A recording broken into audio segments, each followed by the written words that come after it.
आप सभी लोगों का मेरे YouTube चैनल पर बहुत बहुत स्वागत है। ऑन्टोलॉजिकल जो तर्क है ईश्वर की सत्ता के संबंध में, उसी का एक सार एसेंस निचोड़ आपके सामने रखने का प्रयास है। तो ऐसे में वीडियो जो है वो बहुत लंबा नहीं हो सकता, छोटा सा ही होगा, कम समय का रहेगा, लेकिन सार आपके सामने रखने का प्रयास है।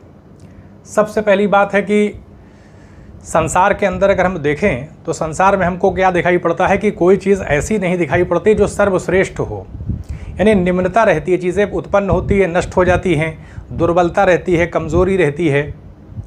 चाहे हम जिस चीज़ के बारे में भी देखें, प्राकृतिक शक्तियों के बारे में देखें, तो कहीं ना कहीं वहाँ भी विविधता है, वहाँ भी दुर्बलता है, कमज़ोरी है, ये चीज़ें दिखाई पड़ती हैं। यानी जैसे ईश्वर के संबंध में सर्वश्रेष्ठ होने की विचारधारा आती है, यानी सृष्टि के अंदर जिन भी पदार्थों की, प्राणियों की हम सत्ता के बारे में विचार करते हैं, चाहे हम जिसके बारे में भी सोचें, कहीं ना कहीं लिमिटेशन, सीमा कहीं ना कहीं एक आरोपित रहती है। लेकिन ऑन्टोलॉजिकल तर्क के अंतर्गत अगर हम देखें तो सबसे पहले ये विचार प्रस्तुत किया गया एंसेल्म्स ने ऑफ कैंटरबरी ने दिया था, 11वीं शताब्दी के आसपास दिया था एंसेल्म्स ने। उसके बाद फिर एल्विन प्लेटिंगा ने मत प्रस्तुत किया बहुत बाद में जाकर के। तो इसका आधार ये है कि बताया गया है कि संसार के अंदर जो वस्तुएं हैं, हम प्राणियों की सत्ता देखते हैं तो उनके अंदर सर्वगुण संपन्न होने की एक स्थिति नहीं दिखाई पड़ती है। लेकिन बताते हैं कि ईश्वर का विचार हमारे मन के अंदर उपस्थित है। तो विचार कहाँ से आ गया, तो बताने का प्रयास किया जा रहा है कि अगर हम देखें ईश्वर के बारे में विचार करें तो हमारे मन में क्या चलता है। हमने ईश्वर को ऐसे देखा नहीं है, और इस तर्क के माध्यम से भी ऐसा नहीं कि ये बताया जा रहा हो कि प्रमाणित कर दिया गया है।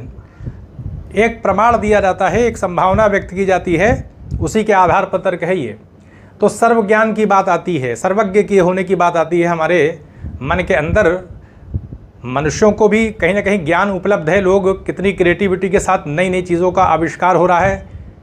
अगर हम सिर्फ मनुष्य को ही देख लें तो पहले के तुलना में देखें, बैलगाड़ी से जब लोग चल रहे थे, अब देखें कितनी बड़ी बड़ी फास्ट ट्रेनें आ चुकी हैं, हवाई जहाज़ चल रहा है। तो किस आधार पर ये सब कुछ हुआ है?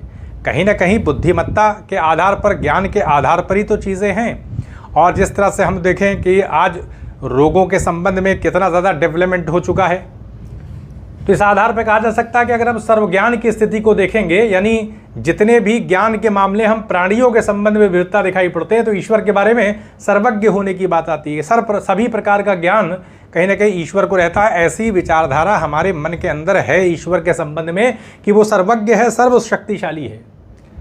तो सर्वशक्ति रखने का गुण, सबसे अधिक शक्ति की बात आती है कि ईश्वर सर्वज्ञ है, सर्वशक्तिमान है वो। फिर क्या विचार आती है? सर्वगुण संपन्नता की विचारधारा रहती है ईश्वर के संबंध में कि वो सभी प्रकार के गुणों से संपन्न है, कहीं कोई कमी नहीं सोच सकते। सच्चित आनंद स्वरूप अगर देखें भारत में अद्वैत वेदांत के अंतर्गत, तो यही बताया गया कि वही एकमात्र सत्सत्ता है बस।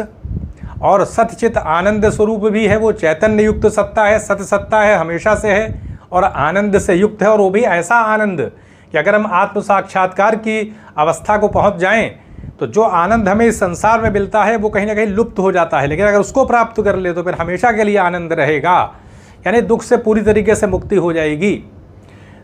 तो बताया जा रहा है कि हम अगर देखें संसार के अंदर, तो संसार में कहीं ना कहीं हीनता दिखाई पड़ती है, निम्रता दिखाई पड़ती है। कहीं ना कहीं सर्वज्ञ होने का जो एक विचार है वो वस्तुओं के संबंध में, किसी भी प्राणी के संबंध में दिखाई नहीं पड़ता है। और ये हमारे मन के अंदर विचार रहता है। सर्वज्ञ होने का भी विचार हमारे मन के अंदर प्रत्यात्मक रूप से कंसेप्चुअल कॉन्सेप्ट के तौर पे अगर हम देखें, कॉन्सेप्चुअल उसमें हम विचार करें अगर, तो ये हमारे मन में रहता है। कहाँ से आ गया ये? तो बताया जा रहा है कि ईश्वर के विचार के संबंध में, यानी ईश्वर की अवधारणा के संबंध में ही उसकी सत्ता का कहीं ना कहीं समावेश हो जाता है। इस प्रकार का है कि हमारे मन के अंदर ये कॉन्सेप्ट उसी ने डाला है होने का, यानी अपने होने का अस्तित्व वो परिचय कराता है। तो एक बात ये आ रही है कि इस आधार पर ईश्वर की सत्ता के संबंध में हम विचार कर सकते हैं। दूसरा बता रहा है संभव विश्व। संभव विश्व का मतलब ये है कि जैसे इस संसार को हम देख रहे हैं, जो भी आज रिसर्च चल रही है खगोल विज्ञान के अंतर्गत, जो कुछ भी ज्ञान प्राप्त किया जा रहा है शोध के आधार पर, तो इस विश्व के बारे में हम तरह तरह की आकाश गंगाओं के बारे में देख रहे हैं। तो बताया जाता है कि अगर इस विश्व के अंतर्गत हम ईश्वर की विचारधारा से युक्त हैं कहीं ना कहीं, तो बहुत सारे विश्व होंगे, और अगर ईश्वर की सत्ता इस विश्व के संबंध में सत्य है, उसकी कहीं ना कहीं सत्ता है, एक संभावना के तौर पे हम मानते हैं, तो फिर सारे विश्व में का मालिक वही होगा। यानी हर विश्व के संबंध में फिर उसकी सत्ता को मानना पड़ेगा। अगर इस विश्व के संबंध में हम मान लेते हैं तो ये संभव विश्व की विचारधारा भी इसमें दिखाई पड़ती है। विश्व का मतलब है कि बहुत सारी आकाश गंगाएं, वहाँ पर जीवन हो सकता है, तो इस आधार पर ये बताया जा रहा है। फिर कांट जो हैं इस तर्क के बारे में बताते हैं कि इसमें जो अस्तित्व के बारे में विचार किया जा रहा है, ये हमारे मन में ईश्वर की विचारधारा है, तो विचार है तो उसकी सत्ता भी होगी, क्योंकि सर्वगुण संपन्न होने का विचार है, तो कहीं ना कहीं पूर्णता के बारे में ही बात होगी कि उसका अस्तित्व पूरी तरह से पूर्ण है। अगर उसका विचार आ रहा है तो कहीं ना कहीं उसका अस्तित्व है। तो कांट बताते हैं कि अस्तित्व की जो बात आती है कि उसका हमारे मन में ईश्वर की विचारधारा है, तो उसका अस्तित्व भी हम मान लेते हैं। तो बताते हैं अस्तित्व गुण नहीं है, अस्तित्व को हम गुण नहीं बता सकते। तो इस आधार पर बताया जा रहा है, इंस्पायरिंग फिलॉसफी के अंतर्गत बताया जाता है कि ये अस्तित्व के बारे में जो बताया कि अस्तित्व गुण नहीं है, ये कांट बताने का प्रयास कर रहे हैं। क्वालिटी के अंतर्गत अस्तित्व को नहीं हम गिन सकते। बता रहे हैं कि हम क्वालिटी में नहीं बल्कि आवश्यकता बता रहे हैं। यह आवश्यकता है, हमें मानना ही पड़ेगा। इस विश्व में कोई भी चीज़ ऐसी नहीं है जो पूर्णता के संबंध में दिखाई पड़े, और अगर कोई पूर्ण नहीं होगा तो यह अपूर्ण संसार भी जन्म नहीं ले सकता, क्योंकि निरपेक्ष होना चाहिए, तभी सापेक्ष पैदा हो सकता है। कारण कार्य की श्रृंखला तभी चल सकती है जब कोई प्रारंभ करे।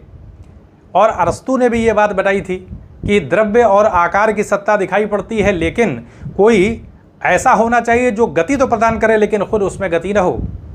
तो द्रव्य को शक्ति देने की भूमिका के संदर्भ में आप अरस्तु की विचारधारा को देखें तो अनमूव्ड मूवर की बात बताते हैं कि वो खुद मूवमेंट उसके अंदर नहीं है, वो गति नहीं करता, लेकिन गति दे देता है द्रव्य को। जैसे ही गति देता है द्रव्य को, द्रव्य नए नए आकार जो है वो ग्रहण करने लगता है, और फिर ये विकासवाद की प्रक्रिया चल पड़ती है। तो इस आधार पर अरस्तु की विचारधारा है।